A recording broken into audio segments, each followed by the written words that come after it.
Welcome back to Midday Kentucky. We are so excited to have Joan Brannon here, a percussionist, talking about African drumming here, and you're with Drumming Works. We really appreciate you coming in to share this with us today. Thank you for having me. Okay, tell me the significance of African drumming.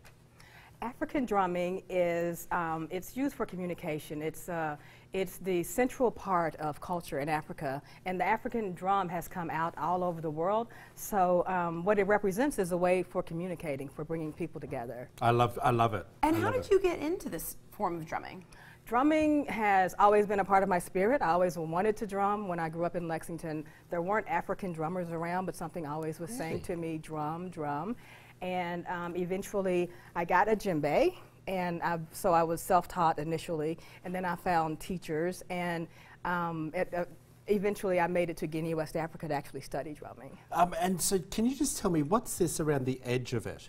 So the head of the drum is made with goat. This is goat skin, and this is the hair of the goat where it's been shaved. Okay, wow. It's gorgeous. And are you teaching here in Lexington? I teach all over the place. Okay. So I teach in community centers. I teach. I'm based in Louisville now, so I teach at a lot of community centers there. I grew up here in Lexington and taught here for about 15 years. Community centers, churches, anywhere people want to have a way to express culture, examine culture, and have better ways to communicate. And we're looking at some video up here, Joan. You go for it. Like you're beating those drums like no tomorrow, my friend. It's my spirit. It's What's my the heart. feeling like when you're talking about the spirit and you're talking about the feeling that you have for drumming? Explain that feeling of when you're drumming. What's that feeling feel like? What that is my ancestors are calling me from long ago to say through me their message, to give their message through me. So what I'm doing is opening up myself to bring love. So the feeling is love. The feeling that I'm giving when I'm drumming is love. Okay, well, we're going to toss over to you doing your spoken word and then also a little bit of your music, but very briefly, let's put up, you have some events coming up as well.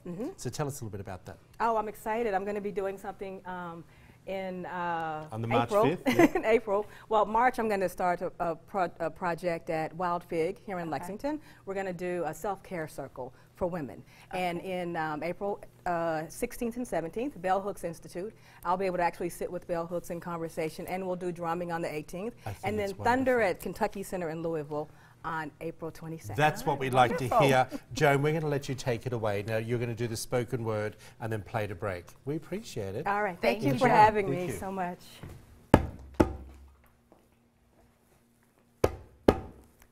The sacred drum, the heartbeat of a people, the heartbeat of all people.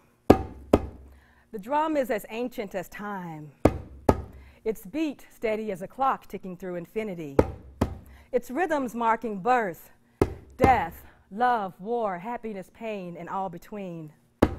The drum beats travel through the Middle Passage, a sacred possession that could not be stripped away as the Africans lost most everything else. Yet somehow held on to our spirits. Yet somehow held on to the drum. And the rhythm never died. The rhythms carried from tribe to tribe, person to person, spirit to spirit. The rhythms of time and space, the rhythms of voice and breath.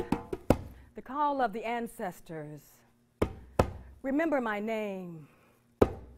Feel my heartbeat. The heartbeat of a people. The heartbeat of all people.